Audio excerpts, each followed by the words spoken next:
우리가 여름에 바닷가에 가서 이제 파도랑 장난을 하는데 그러면은 이렇게 쫓아나갔다가 발 안 젖게 나오잖아요. 근데 그렇게 몇 번 왔다 갔다 하다가 친구 중에 한 명은 꼭 발이 젖어요. 근데 걔가 동작이 느려서가 아니라 파도가 겹쳐져서 불쑥 올라올 때가 있는 거잖아요.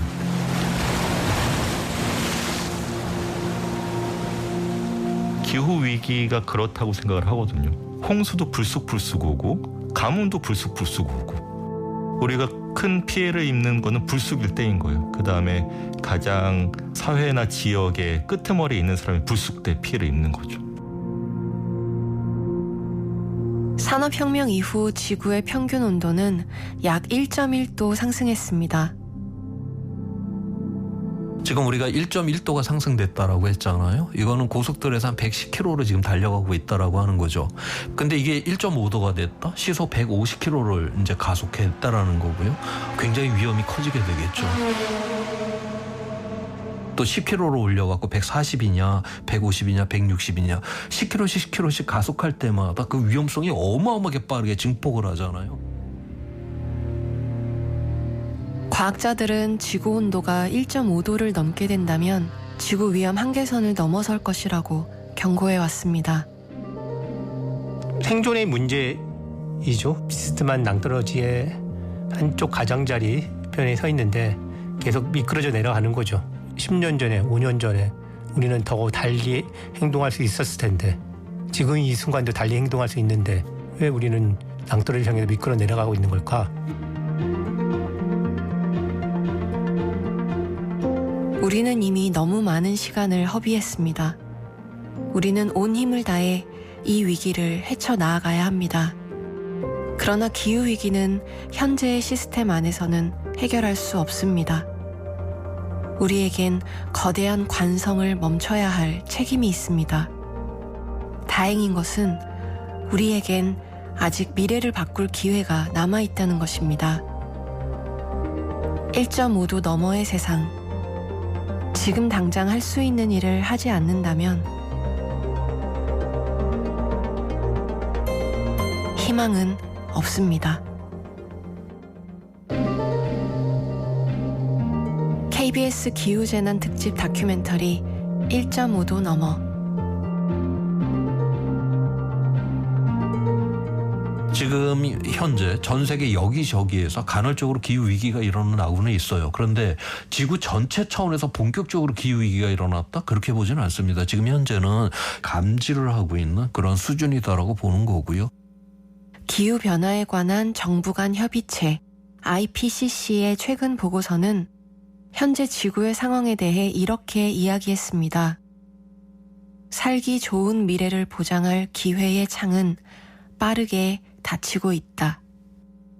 조천호 전 국립기상과학원장은 그 창이 닫히는 모습을 매일같이 바라보고 있습니다. 지금까지 인류가 경험했던 모든 위험들은 이게 회복이 이제 가능한 위험이었는데 이 기후 위기는 지금까지 인류가 경험했던 위험하고는 전혀 질적으로 다르다. 그것이 바로 이제 회복 불가능성이다라고 그렇게 보는 것이거든요. 그래서 저는 이 회복 불가능성의 이러한 신호들이 지금 어디에서 지금 나타나고 있는가? 여기가 저한테는 가장 큰 관심사예요.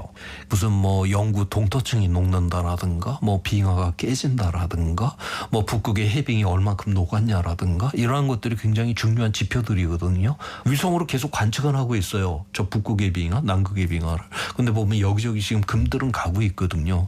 그래서 이제 저러한 것들이 이제 무너지게 되게 되면 굉장히 이제 심각한 문제가 일어나게 될 거다라고 하는 그런 개연성을 갖고 있는데 아직 숫자로다가는 그렇게 명확하게 이야기는 할 수 없는 게 현재 과학의 수준입니다. 과학자들은 미래의 일을 예측할 때 누구보다도 신중한 태도를 고수합니다. 그러나 연구자들의 예상을 뛰어넘는 일들이 일어나기 시작했습니다. 그토록 신중했던 IPCC조차도 현재의 정책이 유지된다면 지구 온도의 상승폭은 2100년 이전에 3.2도에 이를 것이라고 추정합니다. 점점 뜨거워지는 지구에서의 삶이 어떤 모습일지 현재 과학의 수준으로는 그 누구도 정확히 예측할 수 없습니다. 김현우 탈성장과 대한연구소장은 지구 온도가 1.5도 이상 상승한 미래를 이렇게 상상합니다. 제가 기후 강의를 하면서 요즘 꼭 보여드리는 슬라이드가 있는데 영화 인터스텔라의 첫 장면들을 담고 있거든요. 그러니까 인터스텔라도 이 기후 변화 때문에 다른 은하계 식민지를 건설해야 된다는 그런 설정이잖아요. 근데 그 영화의 첫 장면에 보면은 이렇게 자동차로 달려도 옥수수밭, 지평선 끝까지 옥수수밭이에요. 왜냐하면은 미국에서 더 이상 밀을 재배 못하는 거죠. 가뭄과 병충해에 강한 옥수수로 주식을 바꿨다는 거를 보여주고 있고, 근데 또 하나 그 뒤에 나오는 장면이 그 프로야구 경기장인데 경기 중에 모래폭풍이 불어옵니다. 근데 관중들이 놀라질 않아요. 아, 짜증나, 오늘 또 이러네, 이런 표정으로 서둘러 마스크를 쓰고 이제 집으로 대피를 하거든요. 왜냐하면은 그게 익숙하기 때문이에요. 일상인 거죠. 근데 저는 1.5도 티핑 포인트를 넘어선 가까운 미래, 그 인터스텔라의 장면들하고 비슷할 것 같아요. 멸종은 아니에요. 우리가 생각하는 멸종이 아니죠. 굉장히 많은 게 제약되고 교란되고, 근데 또 미국이 그 정도 풍경일 정도면 저 중동이나 아프리카나 그 섬나라들은 진짜 괴멸적인 그런 고통과 타격을 받고 있겠죠. 1.5도는 인류 멸망을 의미하는 숫자는 아닙니다. 온도가 1.5도 오른 지구에서도 삶은 계속될 겁니다. 아주 힘들긴 하겠지만요. 그렇다면 여기서 중요한 질문을 던져볼까요? 2도 오른 지구에서의 삶은 어떤 모습일까요? 3도 오른 지구에서는요? 우리는 점점 뜨거워지는 지구에서 지금처럼 살아갈 수 있을까요? 우리가 1.5도를 막았다, 2도를 막았다 해도 그건 시속 150km, 시속 200km예요. 그거 굉장히 위험이 많이 발생을 합니다. 그럼 위험이 발생을 했는데 위험이 발생해서 뭐 홍수가 나와서 뭐 무너지고 한 다음에 그걸 내버려 두지는 않죠. 우리가 그걸 복구를 해야 되잖아요. 다시 말해서 이제 1.5도, 2도라고 하는 거는 우리가 거기서는 다시 회복력이 있는, 다시 복구가 가능한 그런 상황을 이제 의미를 하는데, 2도를 넘기 시작을 하게 됐다. 그러면 너무나도 많은 부분이 이제 이런 홍수로 무너지게 되고 해수면이 올라와서 연안이 너무나도 많이 침수를 당하고, 그렇게 하다 보면은 우리가 이게 복구에 이제 한계가 있는 것이죠. 우리가 이 공적 자금, 세금을 모아갖고 미래에 가치 있는 일에도 돈을 써야 되는데 맨날 부서진 거 다시 복구하는데 돈을 써야 된다. 이러다 보면 언젠가 그 2도 수준을 넘게 되면 더 이상 이제 복구가 완벽하게 되지가 않는 거예요. 그러면 그거는 이제 문명의 붕괴로다가 이제 서서히 이제 진입을 하게 될 거다라고 그렇게 보고 있어요. 지구의 역사를 1년으로 친다면 산업혁명은 12월 31일 자정을 약 1.5초 남겨둔 시점에 일어났습니다. 이 짧은 시간 동안 인류의 거대한 가속이 시작됐습니다. 지구상의 나무 절반이 사라졌고 야생생물의 3분의 2 이상이 멸종했습니다. 당연히 이 위기의 책임은 인간에게 있습니다. 그러나 과연 그 책임은 모든 인간에게 있다고 말할 수 있을까요? 이윤희 기후변화 행동연구소 연구위원의 이야기입니다. 지금의 기후변화가 인간에게 있는 건 맞는데요. 그 한 명 한 명의 어떤 책임의 양은 좀 다르다라고 볼 수 있습니다. 전 세계 상위 소득 10%의 사람들이 지난 25년 동안 배출한 온실가스 양을 보면 그 전체에서 차지하는 게 한 50% 정도 되고요. 좀 더 부유한 사람들, 그 상위 1%의 부자들이라고 하면 왜 저희 뉴스 같은 데 보면은 전용기 타고 다니잖아요. 전체의 약 15%를 차지를 한다라고 얘기를 하고 있습니다. 결국 온실가스 배출량이라는 거는 소비와 비례한다라고 볼 수 있거든요. 소비의 총량 자체가 많다 보니까 온실가스 배출량도 소비를 많이 하는 사람들이 많을 수밖에 없습니다. 수차례의 국제기후회의, 그리고 탄소 배출을 억제하기 위한 국제협정이 있었지만 대기 중 이산화탄소 농도와 지구 평균 기온은 계속해서 상승했습니다. All countries have agreed to hold global temperature rise to well below 2 degrees Celsius. 2015년 파리 기후협약.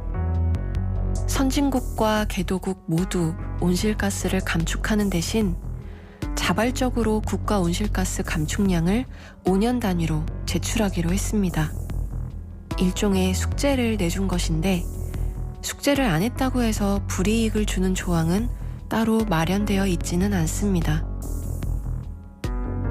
근데 선진국들의 역사적 책임이라고 얘기를 하는데요. 그러니까 산업화 혁명 이후에 미국이라던가 유럽 28개국의 누적 배출량이 월등히 많기는 해요. 근데 전 세계 온실가스 배출량이 지금 계속 증가하고 있는 건 중국이나 인도 같은 개도국들의 경제 성장이 굉장히 빠르게 일어나고 있잖아요. 그렇다 보니까 총량은 오히려 늘어나고 있는 상황인 거예요. 그래서 기후변화의 피해를 가장 크게 받는 개도국의 손실을 선진국이 얼마나 보상해 주는가.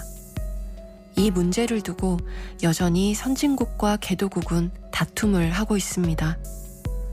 자국의 이익만을 주장하느라 기후변화에 대응하기 위한 협력을 이끌어내지 못하는 마치 죄수의 딜레마와도 같은 상황. 이 문제를 해결해야 기후위기에 온 인류가 함께 대응할 수 있습니다. 2010년 파키스탄에서 수천 명이 숨진 대홍수가 났을 때의 일입니다. 파키스탄 홍수 났을 때 엄청난 거의 국토의 막 3분의 2가 물에 잠길 정도로 그런 재해를 겪었는데 대통령이 나와서 호소를 한 건 이건 기후위기로 인한 기후재난이다. 근데 우리 파키스탄의 온실가스 배출의 역사적 책임은 0.4%밖에 없다. 0.4%밖에 없는 우리가 왜 이런 걸 겪어야 되냐. 그러니까 우리 빨리 지원을 해달라라고 하는데 기금을 마련하자라는 얘기가 나왔을 때 얼마 낼 건데 라고 하면은 거기에서는 이제 싹 입을 다문다고 하더라고요. 그래서 아직도 그 기금이 모이지도 않았고 그게 계속 줄다리기가 될 거예요. 2022년 11월 열린 제27차 UN 기후변화협약 당사국 총회 COP27에서는 손실과 피해 보상을 위한 기금 조성에 대한 합의가 이루어졌습니다. 이런 기후 위기에 대해 오늘 국제사회에서 중요한 합의가 새로 나왔습니다. 심각한 기후 위기 피해를 겪고 있는 개발도상국에 선진국이 기금을 만들어서 이른바 보상을 제공한다는 내용입니다. It is now or never. For us, there is indeed no planet B. 선진국이 경제 발전을 이루는 과정에서 화석 연료를 태우며 기후 위기를 일으켰지만 정작 손실과 피해는 기후위기 대응 역량이 부족한 개발도상국에 집중됐습니다. 수개월이 지난 지금 구체적인 논의는 진전되지 않고 있습니다. 국제농민운동단체 비아 캄페시나의 동남 동아시아 대표 자격으로 당사국 총회를 찾은 농민 김정열 씨는 당사국 총회의 실상에 대해 충격적인 이야기를 들려주었습니다. 그 당사국 총회는 처음 갔었는데 굉장히 좀 놀랬죠. 왜냐하면은 어떻게 이 기후변화, 기후위기를 이야기를 하고 그 대책을 이야기하는 이 회의에 후원업체가 어떻게 코카콜라일 수 있을까. 아니나 다를까 당사국 총회가 열렸던 그 장소에는 수많은 코카콜라 자판기가 있었고 그 자판기를 거기에 참석한 수십만 명이 무료로 이용할 수가 있었습니다. 사용할 수가 있었습니다. 그래서 곳곳에 코카콜라 병이 어지럽게 일단은 버려져 있었죠. 지금 현재 이 국제 사회의 어떤 입장과 태도들을 저는 보여준 거라고 생각을 합니다. 그 회의가 열린 지 지금 6개월이 지났죠. 지났지만 여전히 아무런 대책이 없고 사실은 손실과 피해에 대한 구체적인 어떤 논의조차도 못했죠. 이행은 물론이고요. 농민들은 기후위기로 인해 가장 큰 피해를 보고 있는 최전선의 당사자 중 하나입니다. 저희들 농민들 만나면 다 이제 기후위기 얘기예요. 어디도 안전한 곳이 없어요.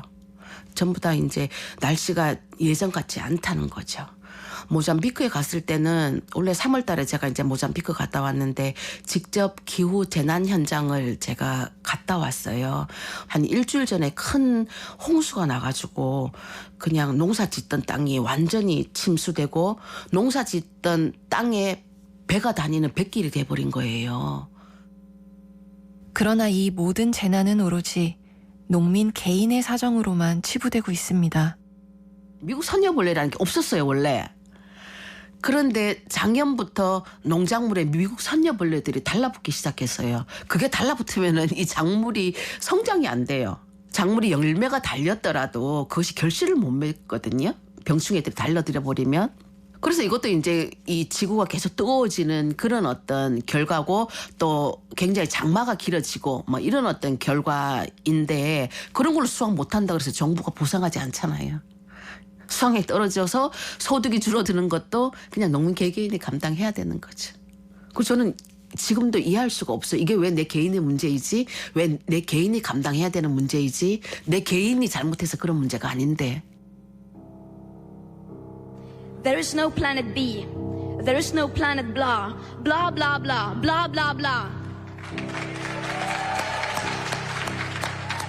This is not about some expensive... 스웨덴의 기후활동가 그레타 툰베리는 당사국 총회의 한계를 지적하며 이렇게 이야기했습니다. 세계 정상들은 몇십 년 동안 블라블라 어쩌고 저쩌고만 외쳐왔다. 주요 국가 정상들이 기후위기 해결을 위한 행동은 하지 않고 말잔치만 벌이고 있다고 비판한 것이죠. 이 상황을 절박한 마음으로 지켜보던 사람들 중 몇몇은 이 블라블라에 불복종하기로 결심했습니다.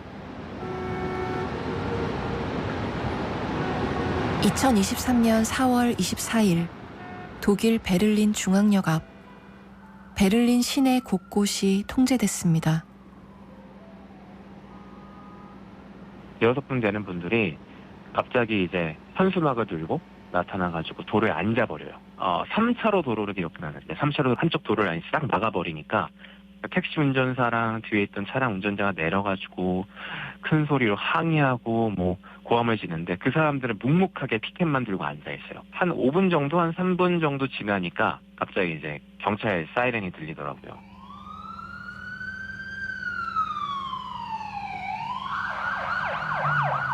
경찰 사이렌이 울리니까 그쪽 시위대 갑자기 손에다가 접착제를 발라서 손을 바닥에 붙였어요. 도로에다가. 상당히 세게 붙더라고요. 손에서 보니까 피가 날 정도로 강하게 붙어 있어가지고 경찰이 와가지고 손을 다 떼어낸 다음에 한 명씩 들어서 도로 밖으로 빼내더라고요. 도로를 봉쇄하고 아스팔트 바닥에 자신의 손바닥을 붙여버린 사람들. 이들은 기후위기 대응을 촉구하는 환경단체 마지막 세대라는 뜻의 라스트 제너레이션입니다. 독일 현지에서 라스트 제너레이션 소속 활동가들을 만난 KBS 유호윤 특파원의 이야기입니다. 그 마지막 세대, 라스트 제너레이션이 많이 문제를 이끈 건 맞아요. 그러니까 기후위기 관련돼가지고 이 사람들이 계속 언론에 노출이 되니까 자기들도 이렇게 시민들이 지지하지 않는 분들도 많다는 걸 본인들도 알고 있었어요. 그럼에도 불구하고 기후위기 문제에 대해 관심을 사람들이 어찌됐든가 갖게 되고 결국에는 자기를 지지하는 사람 소수의 사람들 몇 명만 더 모여지게 되면은 이게 정책적인 의사결정에 영향을 줄 수 있는 구조다. 한국에서도 신속한 기후위기 대응을 촉구하기 위한 직접 행동을 해온 사람들이 있습니다. 한재각 기후정의 동맹 집행위원도 그중 한 사람입니다. 민주당 당사의 현관을 쇠사슬로 묶어서 봉쇄를 하려고 했었습니다. 안녕하세요. 시민 여러분. 저희는 멸종전 서울입니다. 한국을 2050년 대통령님 가덕도 신공항 철회하라. 저는 21년 3월 15일 날 민주당 여기에 있는 민주당 당사 앞에 가지고 당사의 현관을 봉쇄하는 점거 시위를 시도했었는데요. 기억하실 겁니다. 2020년 2월 달에 가덕도 신공항 특별법이라는 게 국회에 통과됐습니다. 그렇게 통과시켰던 그 법을 보니까 이거는 기후위기 시대 정말 이런 법이라는 게 말이 되느냐. 온실가스를 가장 많이 배출하는 교통수단이기도 하고. 돌이켜보면 2020년 9월에 그 법 통과시키기 한 5개월 전에 국회는 기후위기 비상선언이라는 걸 했어요. 투표 결과를 말씀드리겠습니다. 재석 258인 중 찬성 252인, 기권 6인으로서 기후위기 비상대응 촉구 결의안 대안은 가결되었음을 선포합니다. 현재 상황이 기후위기다라고 선언하고 딱 5개월 안에 손바닥을 뒤집은 거거든요. 한재각 집행위원은 그 후 1년 넘게 재판을 받았고 결국 유죄를 선고받았습니다. 법원은 유죄를 선고하면서도 기후변화를 막기 위한 그들의 노력은 타당하다는 이야기를 덧붙였습니다. 당시의 판결 내용입니다.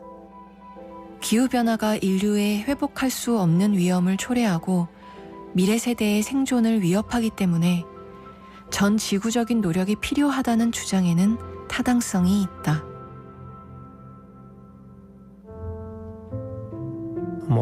성명서라는 걸 써보기도 했고 기자회견도 해봤지만은 그냥 길가에 개가 짖는 소리 정도로 느끼는 거죠. 그것에 저항하는 사람들은 자신들이 처벌받을 수 있다는 걸 알면서도 그렇게 저항할 수밖에 없고 저항할 거고 불났는데 너희들 하던 일 그대로 할 거냐, 하던 일 다 중단하고 불부터 끄는 게 중요한 거 아니냐, 이런 얘기를 하고 싶었기도 했죠. 함께 민주당 당사 현관에 올랐던 34살 청년 이은호. 그는 청년 기후 긴급행동 활동을 하며 점거 농성부터 단식까지 수차례 직접 행동을 해온 기후 활동가입니다. 그는 올해 벌써 기후위기 직접 행동으로만 전과 3범, 그리고 수백만 원의 벌금을 내야 합니다. 일단 2021년 2월에 그 두산 사옥 앞에 가서 친환경 수성 스프레이를 뿌리고 이제 베트남에 석탄 발전소 짓는 거를 멈춰라. 그 다음에는 10월에 포스코에서 수소환원 제철 포럼 행사를 크게 하는데 산업부 장관님이 이제 발언하기 직전에 잠깐 1분 동안 얘기 좀 하겠습니다 하고 당상 위에 올라가서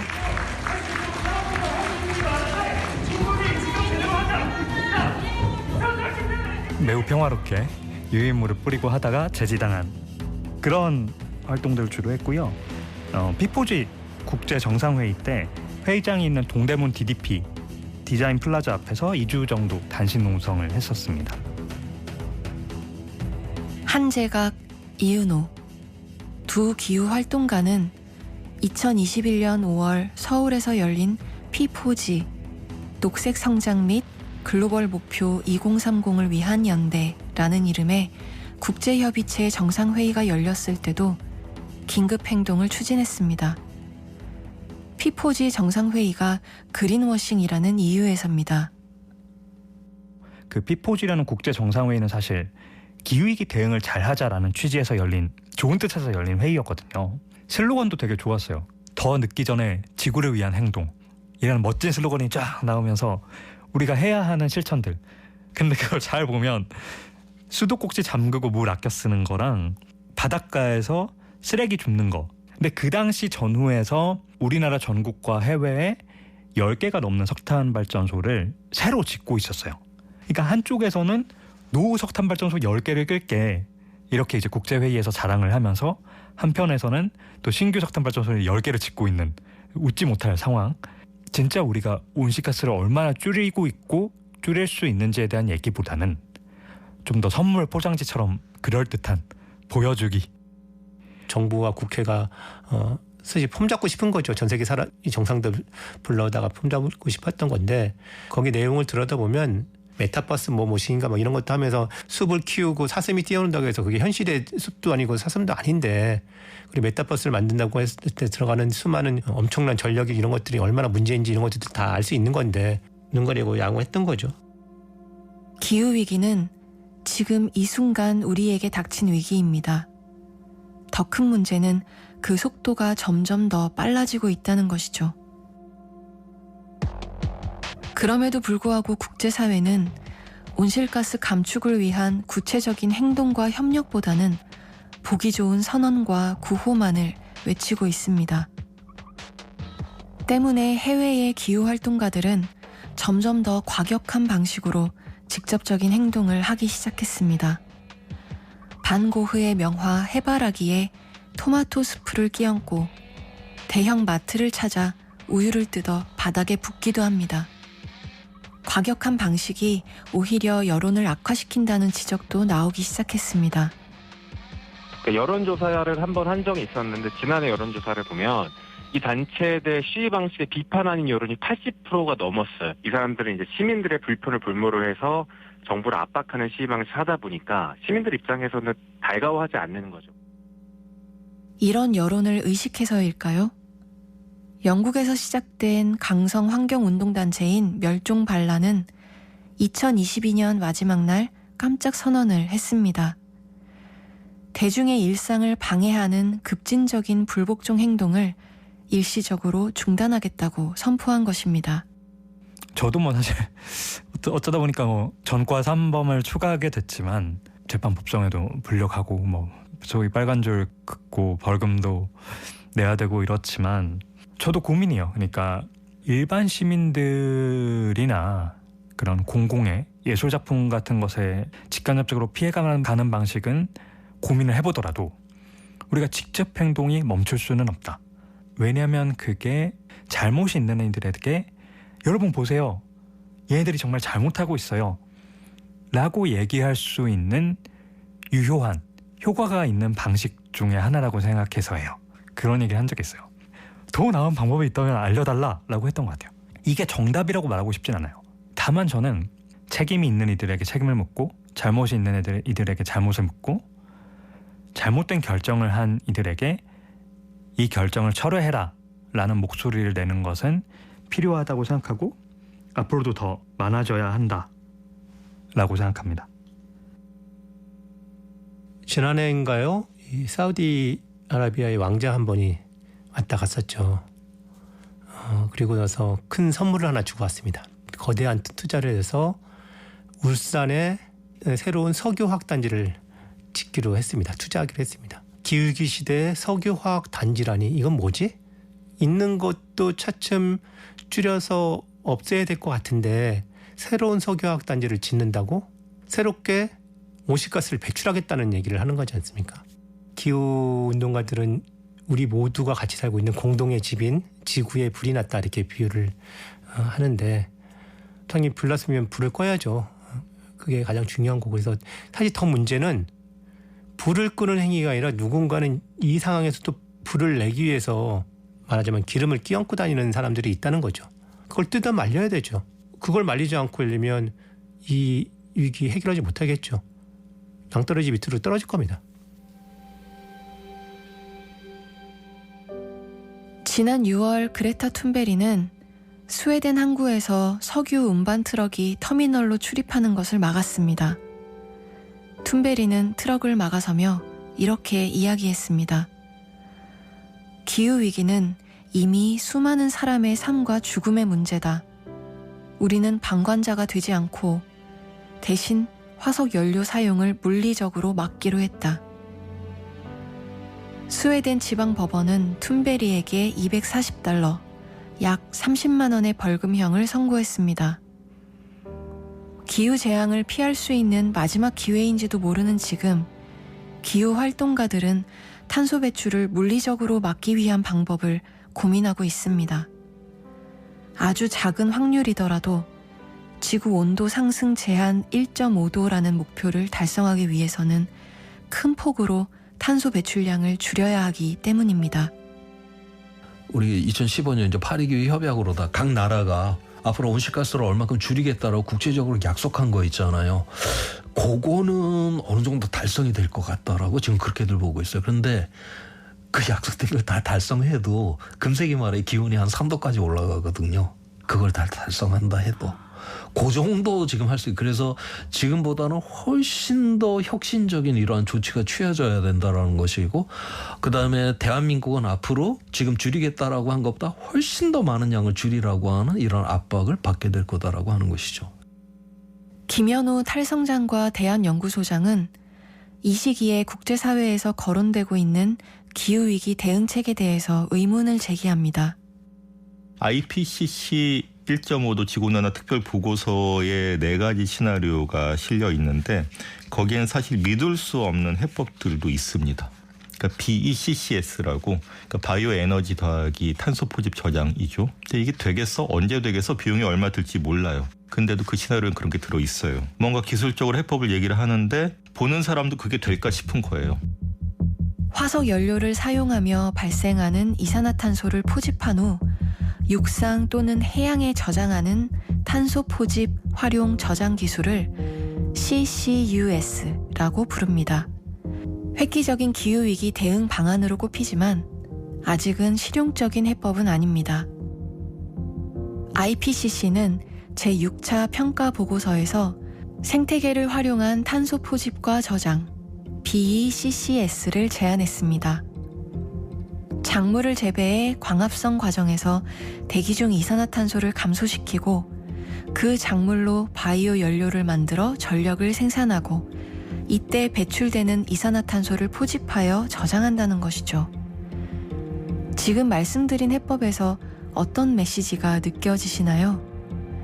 아직도 누군가는 가능한 한 현 상태를 그대로 유지하자라고 외치고 있습니다. 자, 그런데 이번에 이제 IPCC 6차 보고서 같은 데서 이런 탄소 포집 저장 기술에 대해서 굉장히 이제 기술된 부분들이 길어요. 그거는 왜냐하면 이게 작성이 그 보고서가 다 된 다음에는 각 정부로 다 보내서 이제 그 승인을 받도록 그렇게 돼 있어요. 그래서 당연히 산유국들 사우디아라비아라든가 이런 나라로 가게 되면 탄소 포집 저장 기술을 여기에다가 많이 포함을 시켜야 된다라는 그러한 것들을 집어넣을 수밖에 없게 되는 것이에요.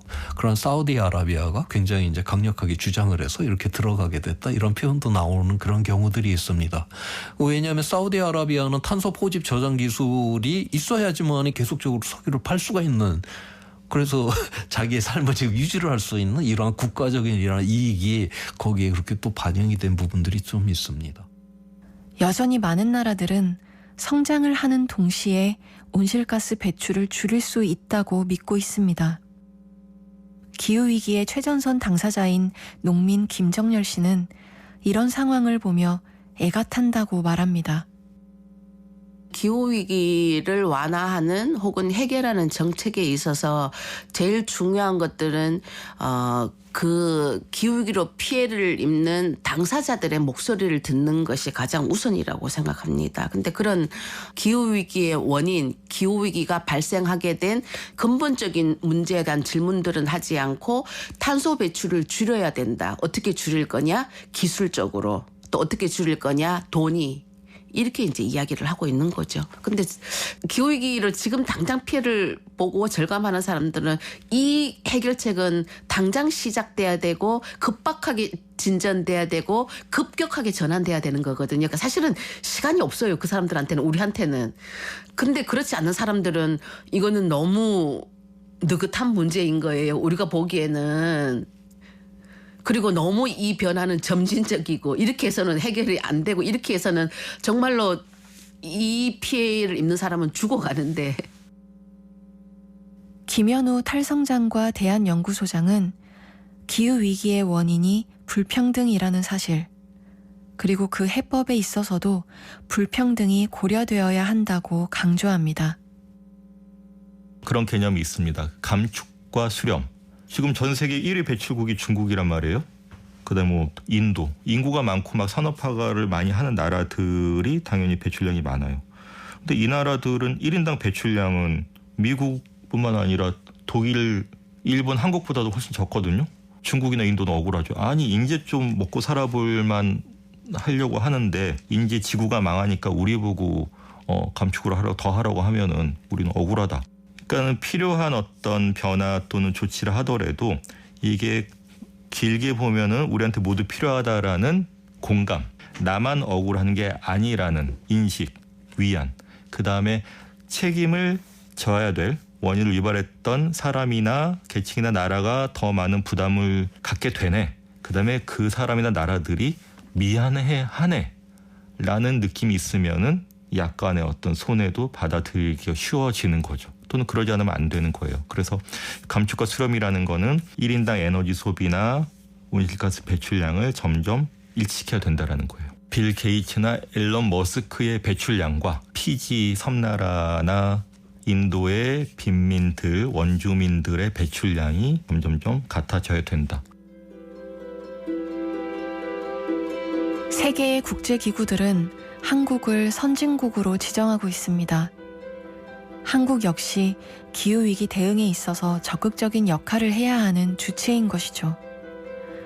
그러나 국제평가기관인 점원워치와 기후연구단체 뉴클라이밋 연구소가 발표한 보고서에 따르면 한국의 기후변화 대응지수는 세계 62, 평가 대상국 가운데 최하위권으로 나타났습니다. 보고서는 한국이 2030년까지 재생에너지 발전 비중을 30% 이상으로 높이고 석탄 발전을 멈춰야 한다고 지적했습니다. 녹색연합에서 기후위기 대응과 탈석탄 정책을 담당하고 있는 박수홍 활동가의 이야기입니다. 23년 1월에 그 10차 전력수급 기본 계획이 발표됐는데요. 우리나라는 2050년이나 되어서야 공식적으로 석탄 발전을 종료하는 나라가 될 예정입니다. 근데 이런 속도는 국제사회의 그 석탄 발전 퇴출 속도에 비해서 굉장히 느리고 안일한 속도라고 평가받고 있는데요. 그러니까 유럽의 경우에 그 대부분 국가들이 2030년 이전으로 함께 설정을 하고 있고요.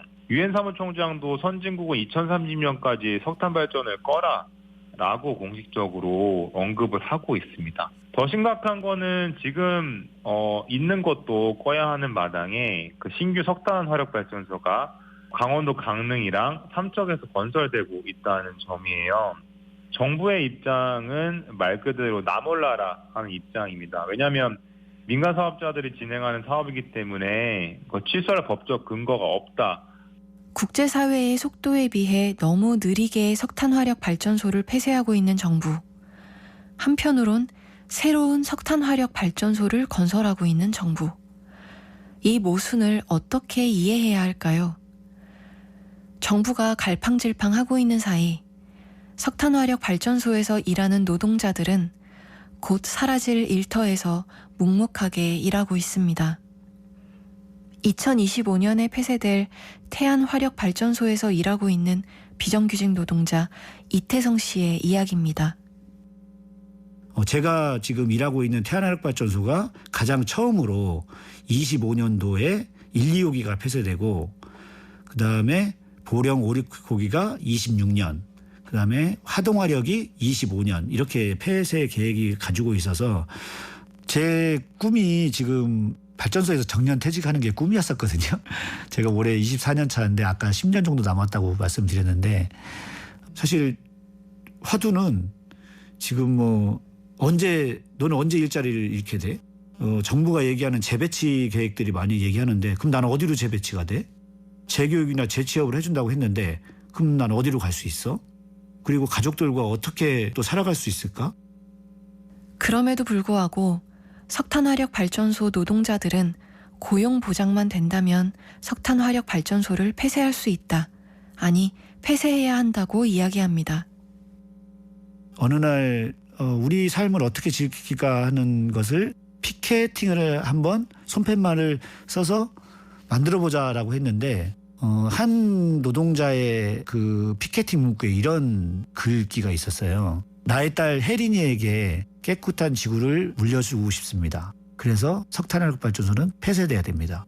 여론조사도 저희가 한 2차례 정도 했었거든요. 그 중에 이제 가장 중요했던 해답이 바로 석탄화력 발전소가 폐쇄하는 것에 75% 노동자가 동의하고 그들의 삶을 지키는 고용 방안을 마련해달라. 그리고 심지어는 고용이 보장되지 않더라도 석탄화력 발전소를 폐쇄해야 된다 하는 노동자가 5%가 넘어요. 그러면 그 과정에 어떻게 했으면 좋을까? 사회적 논의기구가 만들어져야 된다. 근데 이게 단순히 그냥 이야기하는 공간이 아니라 실제로 정책을 아주 촘촘히 만드는 그런 대책들을 만드는 사회적 논의가 돼야 된다. 녹색연합 박수홍 활동가는 단순히 석탄이 문제다라는 것을 넘어서서 우리 사회가 자원과 에너지를 생산하고 소비하는 과정을 다시 돌아봐야 한다고 말합니다. 우리 모두의 문제라고 인식하고 좀 어떻게 전환해야 될지 좀 고민이 필요한 시기인 것 같은데요. 석탄으로 유지되는 우리 사회 구조 속에서 누군가는 가령 전기라는 알맹이만 쏙 빼먹고 혜택을 보고 있는데 사회의 가장 약한 곳에 있는 누군가는 석탄과 함께 지속적으로 피해를 보고 있어요. 전기는 수도권과 기업으로 계속 가고 있지만 피해는 지역 주민, 노동자, 기후 생태계에 좀 전가되고 있고요. 모든 사람들이 기후위기가 문제라고 말하지만 세상은 기후위기와는 상관없는 방향으로 흘러갑니다. 좁은 국토에는 석탄화력 발전소와 송전선로가 빼곡하게 채워지고 있습니다. 이윤희 기후변화 행동연구소 연구위원의 이야기입니다.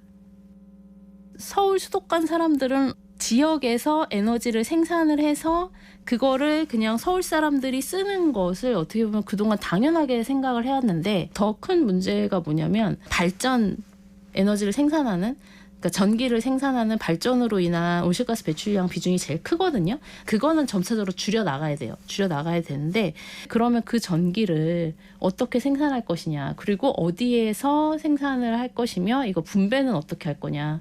지역 사람들은 이런 여러 가지 부작용들이 있는데 왜 우리가 지역의 온실가스 배출을 늘릴 수 있는 이런 에너지 생산 시설을 굳이 여기에다 지어서 서울 사람들에게 이걸 공급을 해줘야 되냐라는 그런 이제 갈등들이 생기고 있어요.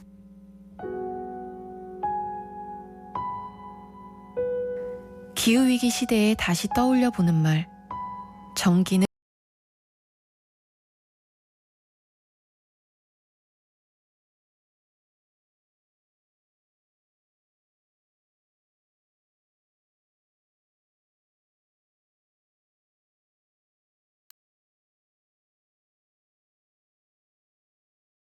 이며 송전탑 반대 운동을 시작했습니다. 2014년 6월 11일 행정 대집행을 통해 마지막까지 반대하던 주민 농성장이 철거됐습니다. 송전탑이 세워진 지 어느덧 9년. 김현우 탈성장과 대한연구소장은 밀양의 의미에 대해 이렇게 말합니다. 이 밀양 송전탑은 우리가 잊고 살았던 연결을 상기시킨 거잖아요. 그러니까 에너지의 생산 기지와 소비처 사이에 존재하는 산, 논밭, 그다음 사람들이 있는데 우리는 그게 중요하지 않거나 큰 희생이 아니라고 생각을 했던 거죠. 근데 그게 아니었다라는 걸 알려준 것이고, 근데 지금도 반복되고 있거든요. 지금도 그 홍천 쪽에 송전탑 계획 계속 되고 있고, 별로 교훈이 안 됐던 거죠. 밀양 상동면 여수마을에 살고 있던 김영자 어르신의 집 앞에도 거대한 송전탑이 세워졌습니다. 참 우리 마을이 살기 좋은 마을이라서 우리 마을이 너무 좋았는데 송전탑 저거 들어서면서 막 그런 생각이 이제 안 들어요. 싫어요, 사실은. 여기서 떠나고 싶어요. 저 송전탑이 딱 들어서고는 막 그 생각이 계속 머릿속에 있는 거예요. 아유, 송전탑 전에는 진짜 다 잘 지냈어요. 다 얼마나 잘 지냈는지, 고구마 삶아도 서로 오라고 그냥 같이 나눠 먹고, 조금 색다른 게 있으면은 항상 나눠 먹기도 하고, 재미난 이야기 있으면은 서로 모여가지고 그냥 이야기하고 이랬는데 그런 게 영 이제 없어졌죠. 돈도 싫고 송전탑도 싫고. 밀양에 오게 된 계기는 2013년도 딱 10년 전인데 그때 그런 마음이 있어요. 이게 전기를 나도 사용을 하고 있는데 밀양에 되게 나이가 많은 할머니 할아버지들이 이 송전탑 문제로 싸운다고 하고 그래서 사람도 죽었고 되게 많은 사람들이 다치고 있고 그런데 이게 내 책임도 조금 있지 않나 뭐 이런 생각이 들었던 것 같고 고등학생 시절 밀양 송전탑 투쟁 현장을 찾았다가 여전히 밀양에 머무르며 대책위 활동을 하고 있는 남어진 씨의 이야기입니다. 다수가 사용하는 전기를 위해서 이렇게 소수를 짓밟으면 그게 맞나? 뭐 이런 생각이 들었던 것 같아요. 처음에 왔을 때는. 한국의 에너지 생산 수송 체계는 되게 불평등하고 누군가를 희생시켜서 유지하고 있다. 그래서 그거는 잘못되었고 사람들이 인지할 수 있을 만큼 싸운 곳이 밀양이었다. 그래서 우리가 할 역할이 남아있다라고 생각할 때도 있고 남어진 활동가와 김영자 어르신은 기후위기 시대 밀양을 기억하는 것의 의미에 대해 이야기합니다. 근데 사실 기후위기는 저는 모두와 연결되어 있는 문제라고 생각하거든요. 근데 밀양 싸움을 해온 입장에서는 사실 이런 밀양과 같은 일들이 무수히 많이 겹치면서 지금의 위기들이 더 누적되고 커지는 거고 그래서 밀양 같은 일을 바로 잡고 밀양 같은 일이 더 일어나지 않는 게 실은 모두의 그런 안전한 삶에 앞으로 뭐 미래에 있을 조금이나마 도움이 된다 뭐 그렇게 생각을 하는 것 같아요. 싸움이 끝나지 않았죠. 사실은 저희들이 싸우는 것도 그래. 미래 세대가 없으면은 저는 지는 해와 같잖아요. 이제는 뭐 저희들이 뭘 더 하겠습니까? 그런데 앞으로 살아갈 이제 미래 세대를 가만히 생각해 보면은 이 오염된 이 공간에서 살아가려면은 더 힘이 안 들겠습니까? 저희들보다는. 우리는 잘 살아왔어요. 우리는 공기 좋고 한 데서 참 재밌게 잘 살아왔는데 얼마나 재밌었어요. 고기 먹고 싶으면 강에 가가지고 고기도 건지다 먹고 뭐 고깃국끼리 먹고 싶으면은 뭐 다슬기 잡아다가 고등국끼리 먹고 뭐 재밌었어요. 미래 세대를 생각하면은 진짜 이거는 아니거든요. 이 깨끗한 공기를 갖다가 물려줘야 되는데 그지야. 그게 참 어렵네요.